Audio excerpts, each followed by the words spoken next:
말씀 같이 찾아읽도록 하겠습니다. 창세기 2장 18절에서 25절입니다.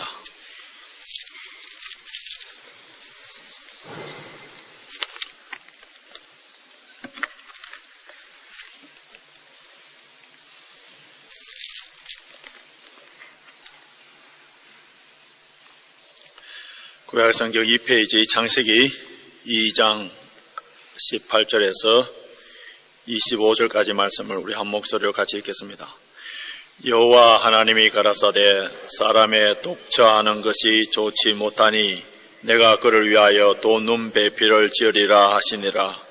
여호와 하나님이 흙으로 사람 각종 들짐승과 각종의 새를 지으시고 아담이 어떻게 이름을 짓나 보시려고 그것들을 그에게로 이끌어 이르시니 아담이 각 생물을 일컫는 바 곧 그 이름이라. 아담이 모든 육축과 공중의 새와 들의 모든 짐승에게 이름을 주니라. 아담이 돕는 배필이 없으므로 여호와 하나님이 아담을 깊이 잠들게 하시니 잠들매 그가 그 갈빗대 하나를 취하고 살로 대신 채우시고 여호와 하나님이 아담에게 취하신 그 갈빗대로 여자를 만드시고 그를 아담에게로 이끌어 오시니 아담이 가로되 이는 내 뼈 중에 뼈요 살 중에 살이라. 이것을 남자에게서 취하여선즉 여자라 칭하리라 하니라. 이러므로 남자가 부모를 떠나 그 아내와 연합하여 둘이 한 몸을 이룰지로다. 아담이 그 아내 두 사람이 벌거벗었으나 부끄러워 아니하니라. 아멘. 우리 인생에 있어서 만남이 참 중요합니다. 누구를 만나느냐에 따라서 우리 인생이 성공할 수도 있고 또 실패할 수도 있고 또 행복한 삶을 살 수 있는가 하면은 또 불행한 삶을 살 수 있습니다. 우리 인생에 있어서 가장 중요한 만남은 뭐니 해도 예수님과의 만남입니다. 이 만남은 우리의 노력이라기보다는 전적인 하나님의 은혜입니다. 우리가 먼저 하나님을 찾은 것이 아니라 하나님께서 우리를 먼저 찾아주셨기 때문에 그래서 우리는 하나님의 자녀가 되고 오늘 예배 드릴 수가 있습니다. 이것은 우리의 노력과 우리의 공로는 포함되어 있지 않아하고 전적인 하나님의 은혜라는 것을 보게 됩니다. 그 다음에 중요한 만남은 부모와 자녀와의 만남, 그리고 형제와 자매와의 만남, 즉 가족의 만남인데요. 이 만남은 선천적입니다. 필연적이에요. 이것도 우리의 선택과 관계없는 만남이지만은 좋은 가족 관계를 유지하기 위해서는 우리는 많은 노력들이 필요합니다. 그리고 또 중요한 하나의 만남이 있는데 배우자의 만남입니다. 이건 후천적이고 선택적인 만남이기 때문에 아직 결혼하지 아니하는 싱글들은 이 배우자의 만남을 위하여서 기도를 참 많이 해야 돼요. 우리 부모님들도 자녀들의 결혼 문제를 위하여서 기도를 많이 해야 됩니다. 우리가 잘 아는 러시아 속담에 전쟁을 나가기 위해서는 한 번 기도하고 항해를 하기 위해서 배를 타고 나가기 전에는 2번 기도하고 결혼하기 위해서는 3번 기도하라는 말이 있는데요. 그만큼 결혼 생활이 어렵다는 거예요. 또 위험하다는 거예요. 그만큼 중요하다는 겁니다.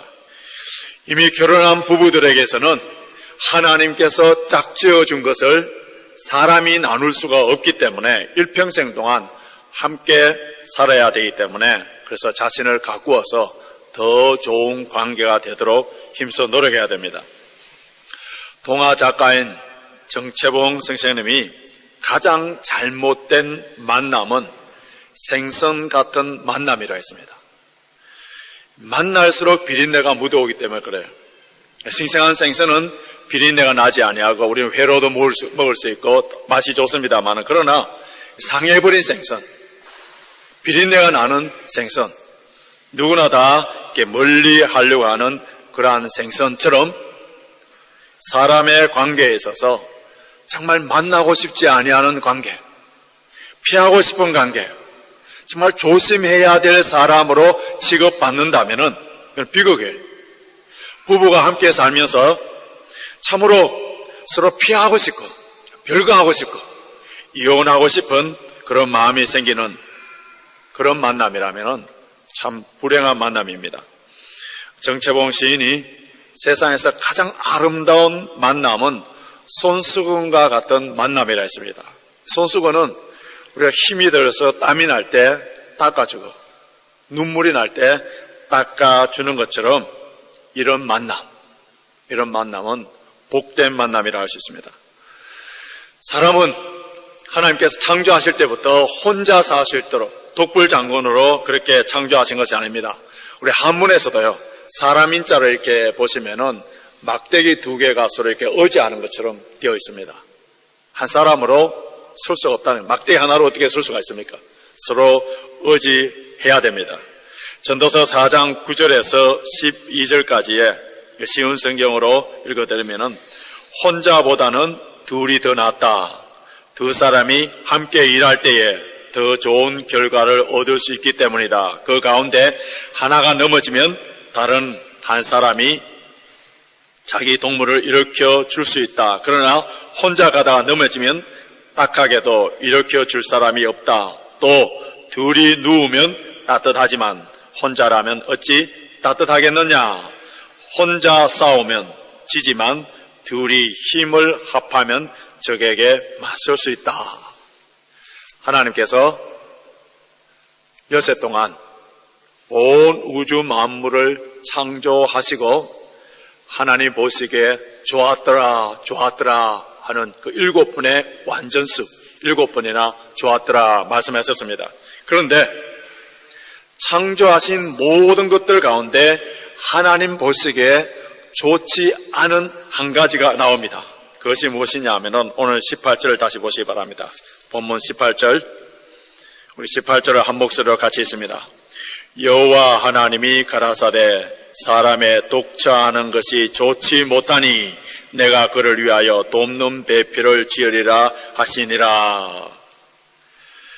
사람이 혼자 사는 것이 좋지 못하다. 모든 것을 좋다 하셨는데 혼자 사는 것을 좋지 못하다 하셔서 하나님께서 돕는 배필을 지어서 둘이 더불어 함께 살도록 만들었습니다. 여기서 돕는 배필, 이 말이 굉장히 중요한 말인데요. 여기서 돕는다는 말은 히브리 말로 에제르입니다. 근데 성경을 보시면은 이 에제르라는 단어가 나올 때는 항상 하나님을 묘사할 때 사용되는 단어예요. 이 거룩하고 아름다운 이 단어가 어디에 사용되느냐 하면은 하나님께서 창조한 여자에게 사용됐다는 말은 그만큼 여성의 역할은 위대하고 중요하다는 그런 의미입니다. 에제르라는 말을 잘 이해하기 위해서 우리 한 단어를 떠올릴 수 있는데 그것은 에벤에셀입니다. 사무엘이 블레셋과 싸워서 승리하여서 그때 하나님께서 도와주셨다는 것을 기념하기 위해서 돌을 하나 취하여서 기념비를 세운 것이 에벤에셀이에요. 그때 에셀이라는 말이 에제르라는 말과 같은 말입니다.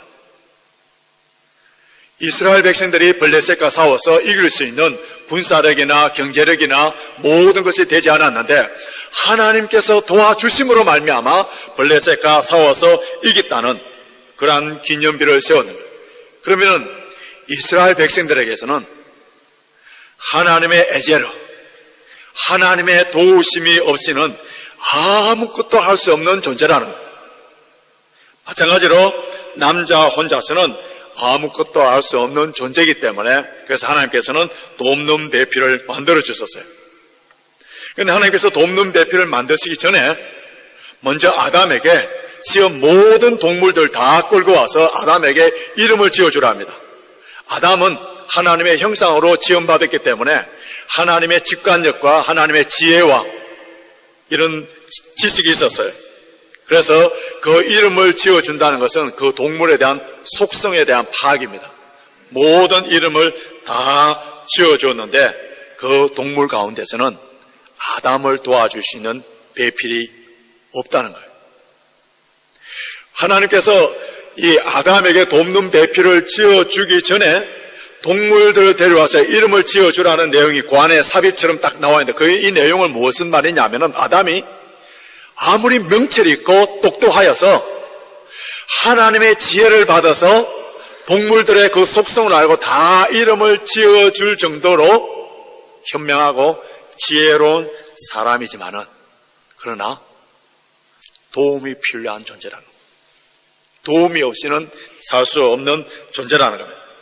그래서 하나님께서는 아담을 잠들게 하고 그 갈빗배를 취하여서 여자를 만들어서 아담에게 그 여자를 데려오니까 아담이 지금까지 동물을 통하여서 자기의 돕는 배필을 발견하지 못했는데, 도울 자를 발견하지 못했는데, 하와를 보는 순간에 내 뼈 중에 뼈요, 내 살 중에 살이라, 그렇게 노래를 했습니다. 뼈라는 말은 히브리어로 에쳔인데요. 요 에쳔이라는 말에서 라틴어를 거쳐서 영어로 뭐가 나오냐, 에센스라는 말이 나왔습니다. 에센스. 정수라, 가장 중요한 말, 핵심이라는 말. 그렇기 때문에 남자는 여자 없이 못 사는 존재고요. 둘이 한 몸을 이룬다는 말은 여자 없이는 남자는 반쪽이라는 거예요. 여자도 마찬가지예요. 남자 없이는 반쪽이라는 거예요. 남자는 자신의 생에 있어서 결코 홀로 완성될 수 있는 존재가 아니고 불완전한 존재. 아내로부터 어떤 도움을 받느냐에 따라서 남자들은 가변성이 있는 존재이기 때문에 선한 존재로 될 수도 있고 악한 존재로 될 수 있는 그러한 가능성이 있는 존재라는 겁니다. 그렇기 때문에 잠언에서 언급한 것처럼 현숙한 여인을 만나는 것, 남자들이 현숙한 아내를 얻는 것이 가장 큰 복이라 했습니다. 돕는 배필, 돕는이란 말은 에제르라는 말로 함께 살펴봤는데, 배필이라는 말, 이거를 좀 더 쉽게 표현하자면 남자에게 가장 알맞은, 적합한, 또 상응하는 존재라는 말입니다. 첫째로 이 배필이라는 이 말 속에는 남편이 하는 일에 있어서 적극적으로 지지해주고 협력하고 도와준다는 그런 의미입니다. 남편이 무슨 일을 하는 데 있어서 아내들이 이렇게 적극적으로 열심히 도와줘야 되는지를 오늘 이 본문을 통해서 우리는 발견할 수 있습니다. 이 본문 문맥을 통해서 찾아볼 수 있는데요. 여러분 17절, 18절 자세히 한번 보시기 바랍니다.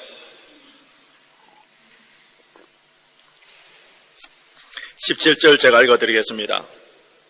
선악을 알게 하는 나무의 실과는 먹지 말라. 내가 먹는 날에는 정령 죽으리라 하시니라. 선악을 알게 하는 나무를 먹지 말라고 했었어요. 자, 이런 중대한 명령을 내린 후에 그 다음에 뜬구름처럼 갑자기 여호와 하나님이 가라사대 사람이 독처하는 것이 좋지 못하니, 독처 홀로 있는 것이 좋지 못하니 하는 그를 위하여 돕는 배필이 필요하나니 하실 때에 17절과 연결해 봤을 때에 이 아담에게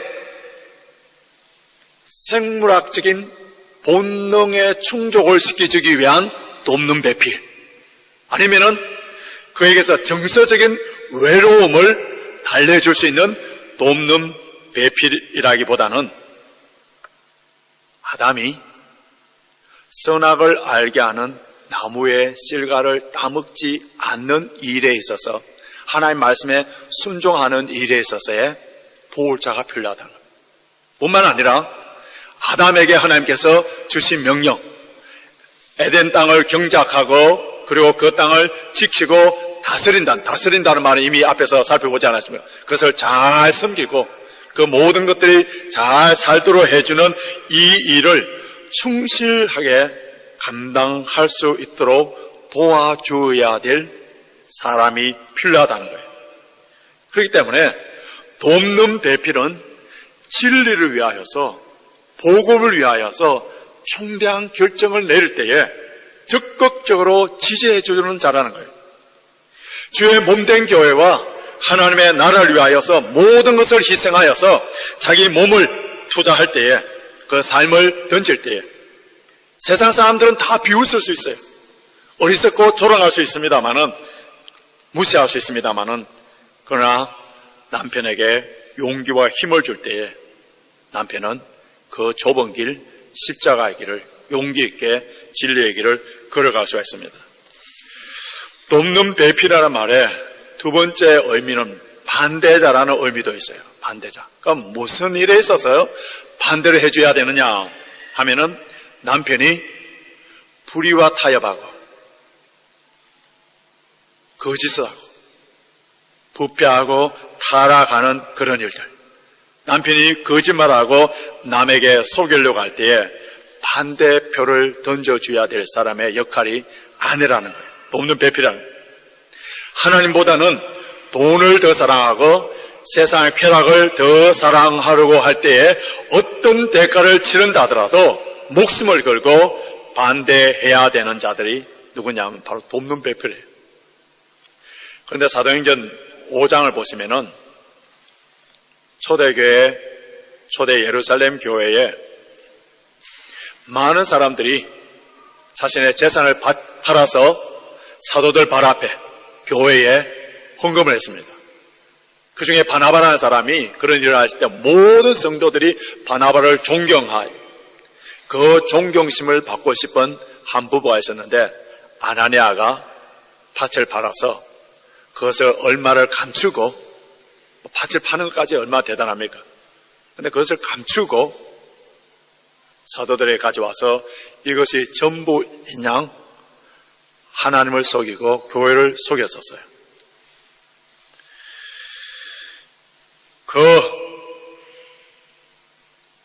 이런 일을 속이려고 할 때 가장 가까이에서 반대하고 그런 일을 하지 못하도록 말려야 될 삽비라가 같이 그 일을 해버립니다.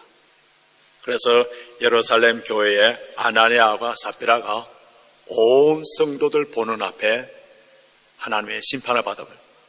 이 심판으로 말미암아 교회는 하나님을 두려워하고 온 백성들이 하나님을 두려워하는 이런 일들이 생겨났습니다. 잠언 14장 1절에 보시면은 솔로몬이 무릇 지혜로운 여인은 그 집을 세우되 미련한 여인은 자기 손으로 그것을 허느니라 했습니다. 여기 솔로몬이 말하는 집은 좁게는 가정일 수 있고요, 넓게는 한 나라일 수 있습니다. 솔로몬은 절대 권력을 가졌던 절대 군주입니다. 그리고 솔로몬 시대 때에 군사력이 막강했어요. 경제적인 것이 아주 부흥을 했습니다. 그러나 그는 그의 권력으로 또 그의 군대가, 국가의 경제가 나라를 세우는 것이 아니라 했었어요. 나라를 세우는 것, 나라뿐만 아니라 가정을 세우는 것은 오직 여인에 의해서 쓸 수 있고 허물어질 수 있다는 것을 그는 고백했습니다. 여자는 돕는 배필이에요. 그 도움의 내용을 따라서 가정이 행복한 가정이 될 수가 있고 불행한 가정이 될 수 있고, 그리고 나라의 흥망성쇠가 직결된다는 것을 솔로몬은 자신의 경험을 통하여서 체험한 후에 잠언 14장에서 기록해 놓고 있습니다. 아내의 그 돕는 배필의 역할을 바르게 할 때에 남편은 완성된 존재로서 바르게 설 수 있고, 하나님께서 이 중요한 역할을 남편에게 맡기지 아니하시고 아내들에게 맡겨주셨어요. 그렇기 때문에 어떤 경우에도 진리를 쫓아가려고 하는 남편의 발목을 붙잡는다든지 아니면은 남편의 소매를 끌잡아서 욕망의 길로 인도하는 그런 일들은 없어야 됩니다. 돕는 배필이 되기 위해서는 먼저 아내들, 남편과 더불어 함께 기도와 말씀으로 성령 충만케 되어야 됩니다. 돕는 배필의 가장 아름다운 아내로서의 성경에서 좋은 예를 찾으려고 하면 여러 사람들이 있겠습니다만은 먼저 떠오르는 사람이 브리스길라와 아굴라, 브리스길라를 떠오를 수 있고요. 또 여러분에게 잘 소개되지 않았던 한 사람을 함께 나누기를 원하는데, 바로 베드로의 아내가 우리에게 가장 좋은 진명교사라 할 수 있습니다. 복음서를 보시면은 예수님의 공생에 처음 시작하실 때에 예수님께서 베드로의 장모의 열병을 고쳐줍니다. 베드로의 장모의 열병. 탈무드에 보시면은 이스라엘에서는 남자는 12세, 여자는 13세가 되면은 성인식을 합니다. 그럼 그 나이 이후로부터는 결혼을 할 수 있습니다. 베드로가 예수님의 제자가 되었을 때에 그에게는 아내가 있었고 또 그의 나이를 볼 때에 그는 이미 자식이 있는 그런 나이입니다.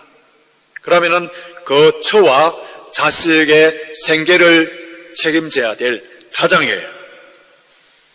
한 가족의 생계를 책임져야 될 그 가장이 예수님의 제자가 되어서 하나님의 나라를 위하여서 집을 떠나갈 때에 그때에 그가 가진 것이 전혀 없었습니다. 왜냐하면 예수님께서 제자들 향하여서 전도하러 보낼 때에 너희 전대에 금이나 은이나 동이나 가지지 말라 엄하게 명령했어요. 왜냐하면 금이나 은이나 돈을 가졌을 때는 하나님을 의지하기보다는 그것을 의지하게 되고 우리 예수님께서는 그것을 가난한 사람들에 나눠 주어야 되기 때문에 베드로는 그런 것이 없었어요. 예수님이 십자가에 죽으시고 부활하신 후에 잠시 흔들렸던 배신하고 도망갔던 베드로를 만나서서 너가 나를 사랑하느냐 너가 나를 사랑하느냐 세 번 물으시고 내 양을 먹이라 내 양을 치라고 말씀해 주셨습니다.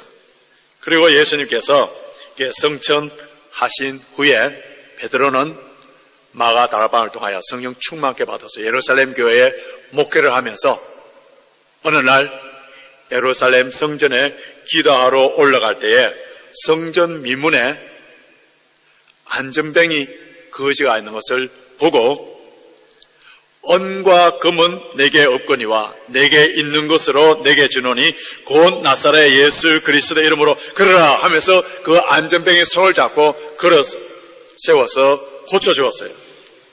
그때에 베드로는 스스럼 없이 전혀 부끄럼 없이 은과 금은 내게 없거니와 은과 금은 내게 없거니와 내게 있는 것 예수 그리스도의 이름으로 하면서 공개적으로 고백을 했습니다. 이런 사역이 가능하게 된 것은 베드로의 그 아내의 돕는 배필을 우리는 동시에 볼 수 있습니다. 만약에 베드로의 아내가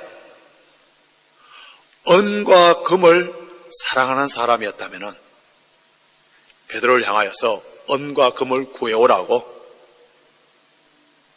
주님의 길을 제자의 길을 가지 못하도록 막았든지 아니면은 은과 금에 대해서 아무런 관심이 없던 그 베드로를 버리고 떠나가버리시고 말았을 겁니다. 그리고 이때부터 약 15년 후에 기록된 고린도전서 9장 5절에 의하면은 베드로의 아내도 역시 만사를 제쳐놓고 베드로와 복음 전하는 일에 함께 동행하는 그런 기록이 나옵니다. 베드로 아내 역시 남편인 베드로를 쫓아서 세상의 은과 금이 아니라 예수 그리스도를 삶의 목적을 삼고 그 부부가 복음 전하는 일에 올인해버리는 것을 보게 됩니다. 지난 금요일 날 우리 구역을 하면서 혹시 지난주일 설교 기억나십니까? 물으니까 한 명도 기억하지 못했었어요. 지난주일 설교 혹시 기억나신 분 있으세요? 왜 사느냐고 묻거든 이 베드로 부부를 향하여서 왜 삽니까? 물었을 때 이들은 대답이 분명해요. 예수 그리스도 복음을 위하여 십자가의 복음을 위하여서 확고한 대답을 했을 겁니다. 이것이 그들의 유일한 행복이었고 삶의 핵심 가치였고 기쁨이었을 거예요. 베드로는 나이가 들어서 순교하기 직전에 쓴 편지가 베드로전서 후서인데 베드로전서 3장 3절에서 4절에 세상의 모든 아내들을 향하여서 이렇게 권면했습니다. 쉬운 성경으로 읽어드리겠습니다. 화려한 옷이나 보석을 걸치거나 머리 치장한다고 여러분이 아름답게 보이는 것이 아닙니다. 진정한 아름다움은 내면의 아름다움에서 나오는 것입니다. 온유하고 정숙한 마음을 가진 사람이 정말 아름다운 사람입니다. 이러한 아름다움은 없어지지 않으며 하나님께서도 귀하게 보시는 것입니다. 만약에 베드로의 아내가 사치스러운 옷을 입고 보석으로 꾸미며 다니는 그런 여인이었다면 베드로는 결코 남의 아내들을 향하여서 이렇게 권면을 하지 못했을 겁니다. 은과 금은 없지만은 내게 있는 것이 있으니 예수 그리스도. 이 고백, 베드로의 고백 속에는 누구의 고백도 같이 포함되어 있습니다. 아내의 돕는 배필로서의 그 고백과 도움이 없이는 베드로는 절대로 이런 사역을 할 수 없을 겁니다. 베드로가 그 안전뱅이의 손을 잡으면서 은과 금은 내게 없거니와 내게 있는 것으로 내가 명하노니 나사렛 예수 그리스도 이름으로 일어나라 했을 때 베드로가 내뻗치는 그 손은 베드로의 혼자 손이겠어요? 그 아내의 손도 마음속에 함께 포함되어 있을 겁니다. 그래서 베드로는 아내의 도우심으로 말미암아 위대한 사역을 감당했고 베드로가 베드로대로 만들었던 그 돕는 배필, 베드로의 아내의 그 모습을 우리는 볼 수 있습니다. 이것은 베드로가 너무나도 잘 알기 때문에 자신의 음성으로 뭐라고 이야기했느냐 하면은 베드로전서 3장 10절을 통해서 모든 남편들에게 이렇게 증가하고 있습니다. 세 번역 성경으로 읽어드리면 남편 여러분, 이와 같이 여러분도 아내가 여성으로서 자기보다 약한 그릇임을 이해하고 함께 살아야 합니다. 그리고 생명의 은혜를 함께 상속받을 사람으로 알고 존중하십시오. 그렇게 해야 여러분의 기도가 막히지 않을 것입니다. 비록 아내가 육체적으로는 남자보다 약하다 할지라도 진리 안에서 생명과 영생의 삶에 관한 돕는 배필이라는 거예요. 그렇기 때문에 남편들은 아내의 도움이 없이는 아무것도 할 수 없기 때문에 베드로는 스스로 이것을 고백했습니다. 제 말씀을 한번 정리해 보겠습니다. 성경을 보시면은 수많은 사람들의 이름들이 나옵니다. 어떤 학자가 그 이름들을 분석해 놓은 것을 보니까 약 한 2,930명의 이름이 기록되어 있다는데요. 그 많은 이름들 가운데 부부의 이름이 동시에 나오는 곳이 있습니다. 항상 부부의 이름이 같이 나오는데 그 대표적으로 몇 사람을 살펴보면 아합과 이세벨. 어떤 이미지가 떠오릅니까? 가장 사악한 대명사예요. 가장 사악한 대명사. 조금 전에 제가 언급했던 아나니아와 삽비라, 거짓의 속임의 대명사입니다. 그러나 브리스길라와 아굴라, 얼마나 아름다운 이름이에요. 브리스길라와 아굴라. 그러나 베드로, 그 빛나는 이름, 많은 실수와 많은 오름이 있었지만은, 그러나 베드로, 그 빛나는 이름이지만은, 그러나 베드로의 아내에 대한 이름은 없어요. 비록 베드로의 아내의 이름은 기록되어 있지 않다 하더라도 베드로대로 만들었던 사람이 바로 베드로의 아내, 돕는 배필로서 우리에게 진명교사로서 그 아내의 모습은 베드로와 함께 연상할 수 있습니다. 하나님께서 짝지어준 우리 부부가 현재 무슨 일에 돕는 배필인지를 한번 생각해 보십시오. 하나님께서 짝지어준 우리의 부부가 지금 무슨 목적에 어떤 일에 서로서로 잘 도와주고 있는지를 한번 깊게 생각해 보십시오.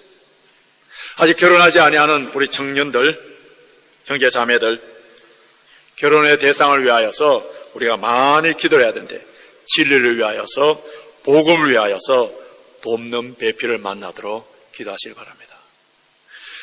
오늘 이 시간에 우리가 함께 부를 찬송은요, 흔히 이 결혼식의 축가로 많이 부르는 찬송입니다.